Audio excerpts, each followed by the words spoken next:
My wife cheated and denied a paternity test, so I left. 3 years later, she wanted child support. I said, no proof, no payment. Hello Reddit I+ here. 3 years ago, my world ended with 4 words. It's not your baby. But let me take you back. My name's Marcus, and at the time, I was 30.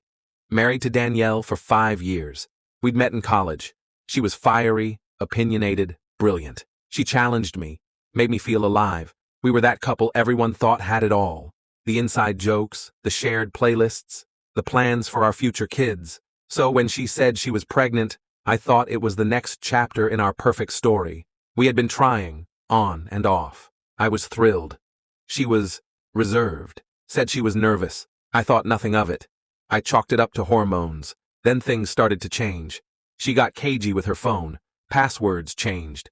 She said she was tired, that I was smothering her.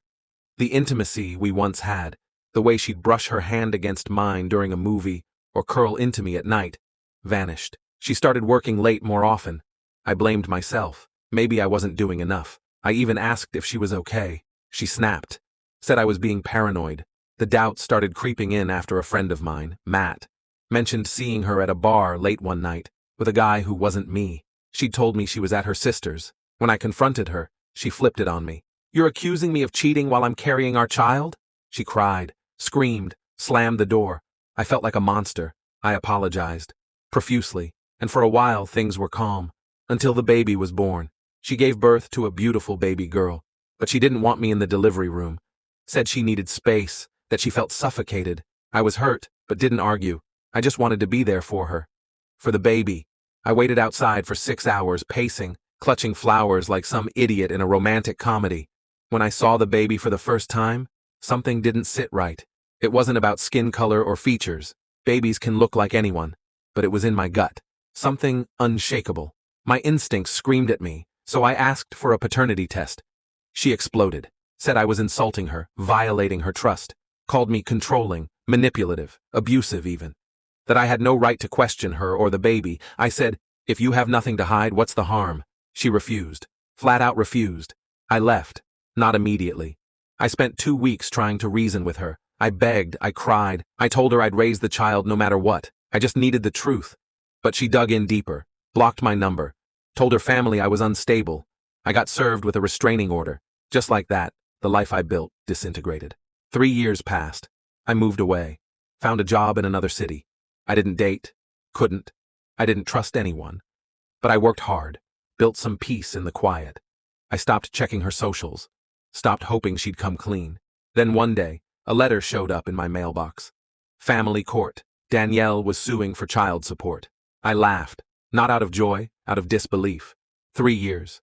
3 years of silence, of shame, of therapy, and trying to rebuild.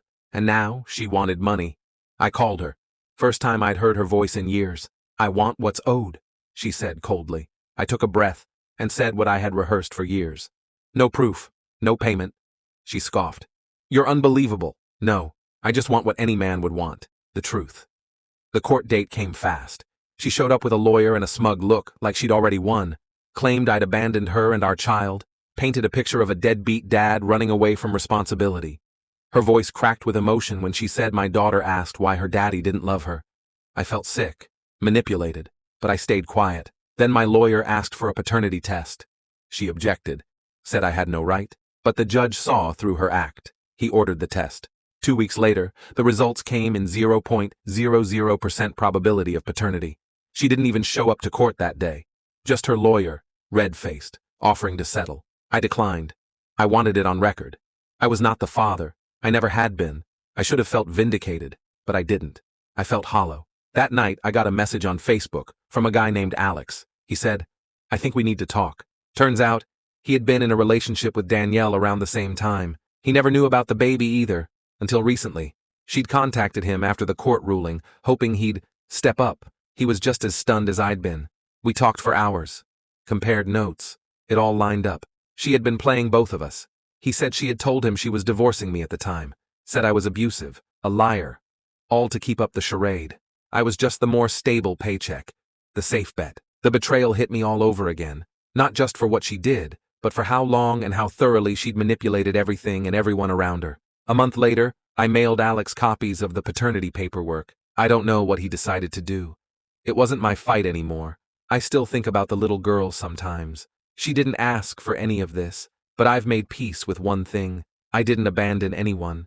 I fought for the truth. I asked for honesty. And when I was denied that, I walked away. So no, I don't pay child support, because I don't owe for a lie. After the court ruling, after Danielle vanished from the courtroom and her lawyer packed up like a man fleeing a sinking ship, I tried to close the door on that chapter. But trauma doesn't end with a gavel drop. It lingers, in quiet moments, in dreams, in the half-second pause when someone asks, "Do you have kids?" I don't answer right away. I moved apartments again. I didn't tell anyone where, even changed my number.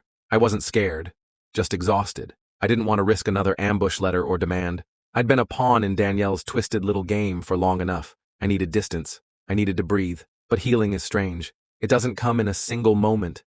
It comes in fragments, in grocery trips where you don't flinch when you see diapers in the next aisle, in dating apps where you don't swipe left on every woman with single mom in her bio, in the first time you laugh at a joke and realize it wasn't forced. I tried dating again. I met someone. Her name was Natalie.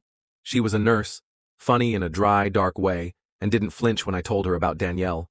In fact, she just nodded and said, "Yeah, women can be assholes too." It was the first time anyone said that to me out loud. We took things slow. She didn't push. I didn't overshare.